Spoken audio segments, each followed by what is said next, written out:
You must have seen this multicolored puzzle in almost every household. Sometimes it's in the hands of children enthusiastic to crack the challenge it poses, while other times it is resting on an adult's work table, completely solved, and a telltale of mental agility. Whatever the case, one thing is common here. From budding children to accomplished adults, this puzzle has charmed all. But have you ever wondered when and how this cube was invented? Yes, today we're going to talk about the immensely popular Rubik's Cube. Do you know that 2024 marks the 50th anniversary of the creation of the Rubik's Cube, with announcements of limited edition cubes for this occasion? The cube is named after the Hungarian inventor Erdős Rubik, who crafted it in 1974 when Rubik was teaching at the Hungarian Academy of Applied Arts. He wanted to explain the concept of spatial relationships with a three-dimensional object, and voila! The end product was the classic Rubik's Cube as we know it today, but only after many retakes. So after the cube fever took the world by storm, and by 1987, when it made its international debut, it had sold more than 14 million units worldwide. The cube has found many variations over time, but Erdős's prototype was the classic 3x3 cube. It consists of 6 differently colored faces divided into 9 smaller squares. The aim of every cube solver is to bring the jumbled cube to its initial order of 6 differently colored faces with no single square on the wrong side of the cube. While there has been much noise about different ways to solve the cube by different people, what is irrefutable is that it is quite the mental game.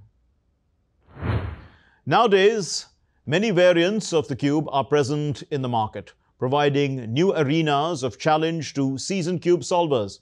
Some are simply the increase of squares on each face from the classic 3x3, such as the 5x5, as well as the 11x11 models.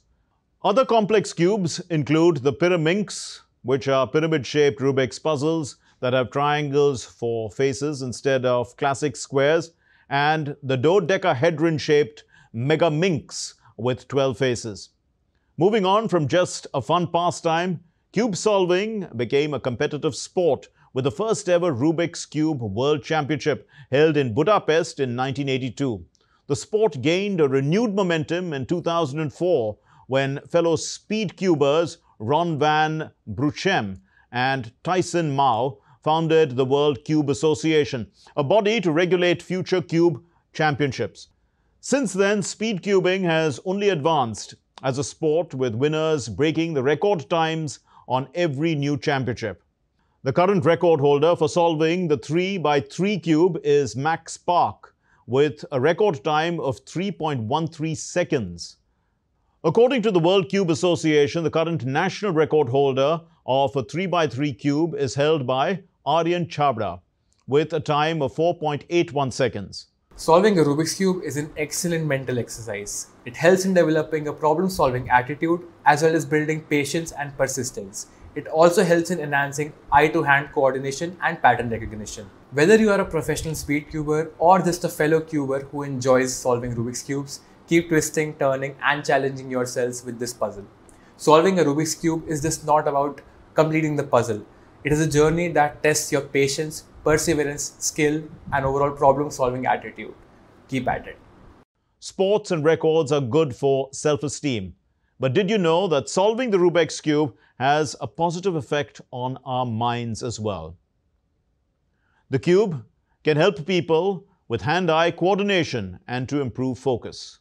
The elaborate stepwise plans that entail solving the cube also help boost mental flexibility. The fad of the Rubik's Cube doesn't seem to fade away, even after 50 years of its creation, with new generations picking up this puzzle with much enthusiasm. And why not? The cube is a healthy exercise for the brain and a source of great exhilaration when overcome. So, next time you come across a Rubik's Cube, do give it a few tries. Who knows, you may even solve it. Well, that's all we have in this edition of Connecting the Dots. We'll see you next week with more raging issues. This is Mark Lynn signing off. Goodbye for now from all of us in the Delhi newsroom.